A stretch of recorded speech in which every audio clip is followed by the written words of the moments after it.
আমি ক্লান্ত প্রাণ এক, চারিদিকে জীবনের সমুদ্র সফেন, আমারে দুদণ্ড শান্তি দিয়েছিল নাটোরের বনলতা সেন। ঐতিহ্য ও প্রত্নতাত্ত্বিক নিদর্শনের জেলা হলো নাটোর জেলা। নাটোর জেলায় বেশ কয়েকটি প্রত্নতাত্ত্বিক নিদর্শন ও টুরিস্ট স্পট আছে। এর মধ্যে গুরুত্বপূর্ণ হলো Natore Rajbari, Uttara Ganabhaban, green valley park, Patul. বর্তমানে বছরের বেশিরভাগ সময় এসব টুরিস্ট স্পট পর্যটকদের আনাগোনায় মুখরিত থাকে। আজকে সরকারি ছুটির দিন, তাই ভাবলাম নাটোর রাজবাড়ি ও উত্তরা গণভবন বেরিয়ে আসি। আমরা বানেশ্বর বাস স্ট্যান্ড থেকে বাসে করে নাটোরের উদ্দেশ্যে রওনা হলাম।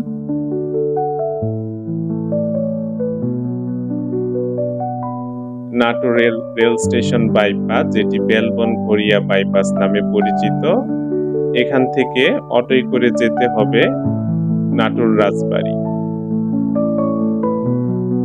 নাটোরের অনেক প্রত্নতাত্ত্বিক ও ঐতিহাসিক নিদর্শনের মধ্যে গুরুত্বপূর্ণ হচ্ছে রানী ভবানীর স্মৃতি বিজড়িত নাটোর রাজবাড়ি।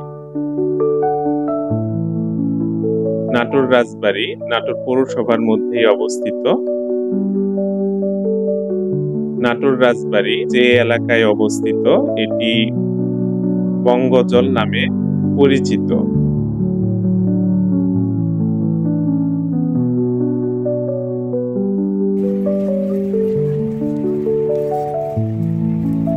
আমরা যখন নাটোর রাজবাড়ির গেটে এসে নামলাম, দেখলাম পাখির কলকাকলিতে মুখরিত পুরো রাজবাড়ি প্রাঙ্গণ।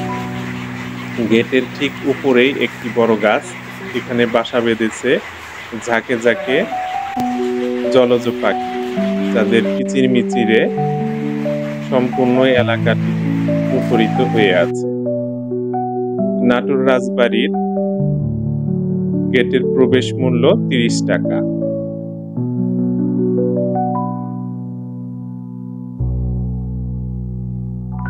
আমরা টিকিট কেটে ভিতরে প্রবেশ করলাম।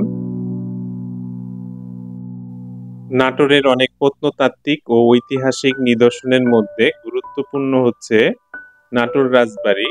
ঐতিহাসিকদের মতে রাজা রামজীবন নাটোরের রাজবংশের প্রথম রাজা। তিনি ১৭০৬ মতান্তরে ১৭১০ সালে রাজা হিসেবে অধিষ্ঠিত হন এবং ১৭৩৪ সাল পর্যন্ত রাজত্ব করেন। ১৭৩৪ সালে তার মৃত্যুর পর তার দত্তক পুত্র রামকান্ত নাটোরের রাজা হন। ১৭৩০ সালে রামকান্তের সাথে রানী ভবানীর বিয়ে হয়, কিন্তু ১৭৪৮ সালে রাজা রামকান্তের মৃত্যু হয়।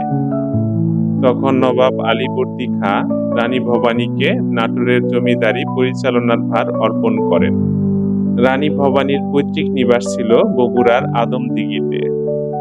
রানী ভবানীর শাসন আমলে নাটোরের জমিদারি ব্যাপক বিস্তার লাভ করে।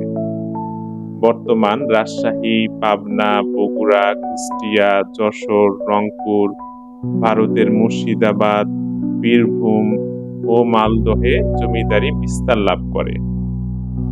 ১৮০২ সালে রানী ভবানীর মৃত্যুর পর তার দত্তক পুত্র রামকৃষ্ণ জমিদারির দায়িত্ব পান। রামকৃষ্ণের মৃত্যুর পর রাজা বিশ্বনাথ ও শিবনাথের মধ্যে জমিদারি ভাগ হয়ে যায়।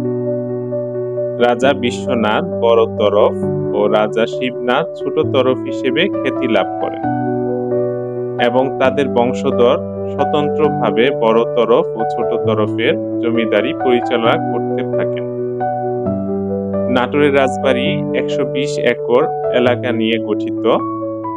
নাটোর রাজবাড়ি দুইটি অংশে বিভক্ত, একটি ছোট তরফ এবং আরেকটি হলো বড় তরফ। তৎকালীন সময়ে সম্পূর্ণ রাজবাড়িটি নিরাপত্তার জন্য চারপাশে পরিখা খনন করা হয়েছিল। তাছাড়া বড় আকারের ৫টি দিঘি আছে। রাজবাড়ির মধ্যে শিব মন্দির, কালী মন্দির ও শ্যামসুন্দর মন্দির আছে। রাজবাড়ির বিশেষ স্থাপনার মধ্যে ছোট তরফের পাশে ফাঁসি মঞ্চ আছে। তাছাড়া বৈঠকখানা, হানিকুইন ভবন এবং রানী ভবানীর বাসভবনের ধ্বংসাবশেষ আছে।